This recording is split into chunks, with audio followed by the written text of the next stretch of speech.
All right, welcome back to part 2 of handling sales objections, right? If you didn't watch part 1, click somewhere on the video, little button here, or you can go in the description below as well, and you can watch it there. So like, comment, subscribe, let's get into this. So in the last video, we covered 3 sales objections. I'm gonna go over 3 more in this one. I might actually do a part 3 because there's actually a crap ton of sales objections that we can go over. The next one is gonna be, I have to talk to my partner first, right? That's another big one. If you hear that objection, the reason why they're saying that is because they know their partner is probably gonna say no, right? And the thing too that I use on this is like, listen, in our Calendly questions, we ask them, is there a person on the phone who needs to be present in order for you to make a decision? And we can use that as leverage on the call to the point where we're like, hey, listen, you told us in your questionnaire that you can take action today and there's no one else that's required to make a decision. So you lied to me? That's where you're putting the risk reversal on them of like, whoa, like this person actually doesn't want to be a part of what I'm doing.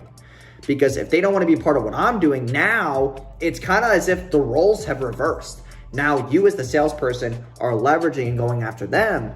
And now you're kind of detaching yourself from the sale. You don't really care anymore. Now you're like, listen, like, I don't even want the sale because I don't trust you now. And when you play that game of like, kind of like fetch, you're putting them in a position where now they have to prove themselves to you.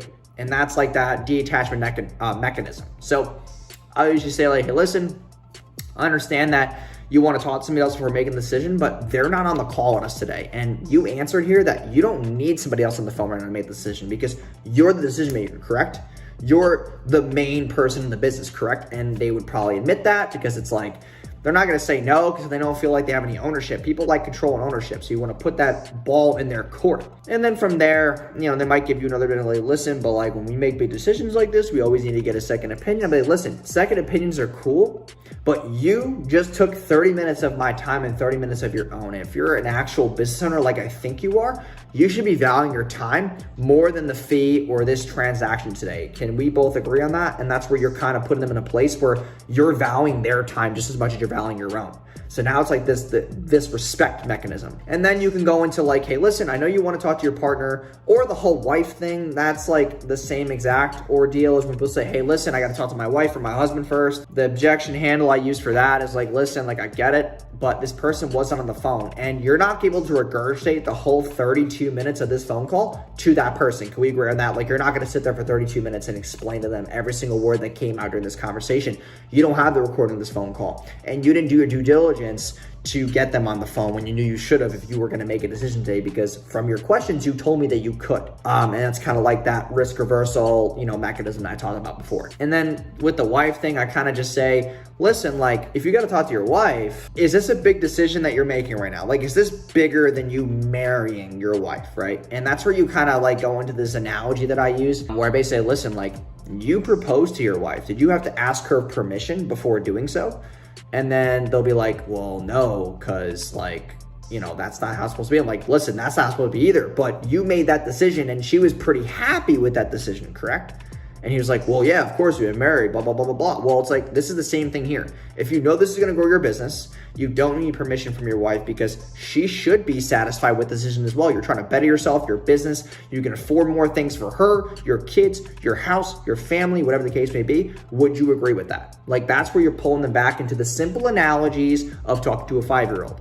And that's how I kind of pull them back through that objection, which is like, hey, I got to talk to my partner, I got to talk to my wife. That's how I usually handle those objections. The other thing is, another objection is we're already working with this competitor or company, you know, I can't move forward right now. And that's where you have to kind of go for the deposit route and understanding time, because now it's like, okay, you're already working with this other company, but you just took 4 minutes in the beginning of the call to bitch and complain about them.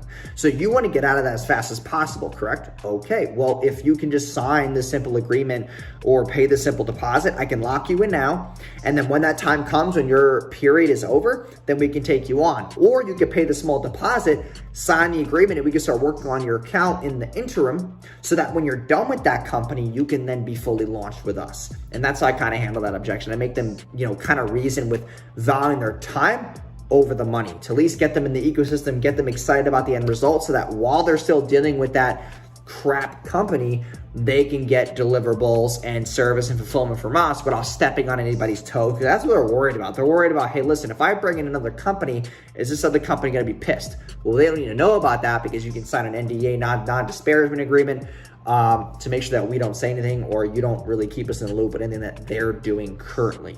That's how I handle that objection as well. The other thing is, kind of just like, hey, we don't have a budget for this right now. So that's where you need to have your qualification questions in check, because if you don't kind of pre-frame the budget that's needed, then you're gonna get that objection a lot where they say, hey, we don't have the budget for this right now.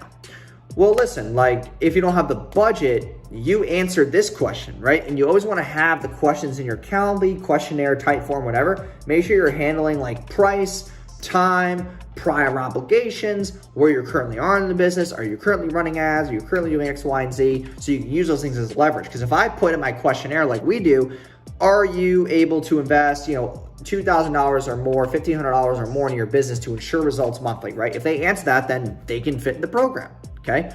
Because that's the minimum requirement, to where when they're on the phone, they're saying, hey, I don't have the budget. Well, listen, you told us that you do. And that's where you bring them back to the, hey, you're lying to me again? Like, that's where you can really start to have leverage, and you can kind of get them to laugh too. Like, every time I've used that objection of like, hey, like, you answer this, like, are you lying to me? Usually it's supposed to be the other way. If you're on a sales call, you're afraid of a salesperson, but now I'm afraid of you because you can't even tell me the simple truth about your business or the morals and values that you have as a business owner. So how am I going to move forward with you? Because I feel like if I move forward with you, you're going to give me false expectations. You're going to keep lying to me. You're not going to give me deliverables that I want. You're going to lack communication. You're going to drop the ball here, not us. And that's where you can completely change the conversation around. So that's kind of how I handle those. I might come up with a couple more sales objections to make a part 3, but I hope you guys enjoyed this video. If you did, please like, comment, and subscribe down below. And if you have any other questions that you want me to answer, just comment down below. I'll make a whole separate video on them. If I can get like a good 2 to 3 more questions, I'll make another video just like this. So thanks again, and I'll see you guys in tomorrow's video. Peace.